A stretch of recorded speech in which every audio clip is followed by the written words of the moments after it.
Hi, I'm Kelsey for Cars.com. Perhaps the best Cadillac to vault General Motors into the 21st century has been the CTS, which grew from a small sports sedan in the early 2000s to a mid-sized luxury car that kind of competed in BMW 5 Series and Mercedes E-Class territory with the most recent generation. Now we have a completely redesigned, all-new CTS that really squarely moves the nameplate into those competitive sets, and we're at the 2013 New York International Auto Show to take a closer look. Now, this is probably the most direct interpretation we've seen yet of Cadillac's CL concept convertible unveiled back in 2011. You've got LEDs that run all the way down the front corners of the car here, very aggressive, much like the LEDs on that CL.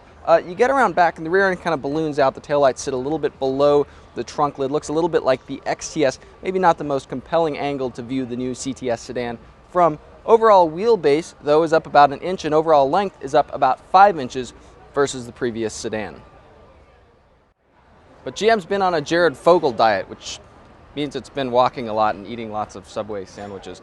The new CTS, about 7% lighter than the old CTS sedan, despite the extra size. That's thanks to a lot of aluminum, things like the doors, the trunk lid, the suspension components. In fact, GM says that with the CTS's base engine, which is a 272 horsepower, 2-liter turbocharged 4-cylinder, it's actually more than 200 pounds less than the BMW 528 with BMW's turbocharged 4-cylinder engine.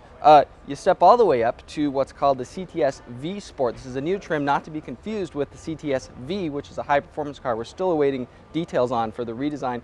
And that car comes with a new twin-turbo V6 that's good for 420 horsepower and 430 pounds-feet of torque.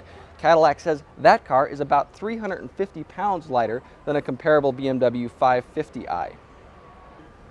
Sliding between those two engines is Cadillac's familiar 3.6-liter V6, good for 321 horsepower. Both V6 engines now use a new 8-speed automatic transmission, which should help fuel economy. Now, the last CTS was one of the first Cadillacs to embody the whole cut-and-sewn dashboard routine where they'd put stitching along the dashboard. The new CTS takes that to another degree. It's along the dash, it's along the upper doors, it's even along the steering wheel hub, which is a very premium feel you don't usually get until you get up to upper echelon kind of luxury flagship cars. There's even stitching along the cup holder covers here, which if you do this, they actually motor forward and back automatically, because you really needed that. Some drivers may find that there's a lot of space issues here, though. There's a very wide center console here. It might encroach a little bit on leg space, but there's definitely more headroom here than in Cadillac's ATS, which is their small sports sedan. Now, one last thing about the interior here, there's a lot of technology going on. Cadillac's Q touch-sensitive center controls here, an entirely simulated instrument panel.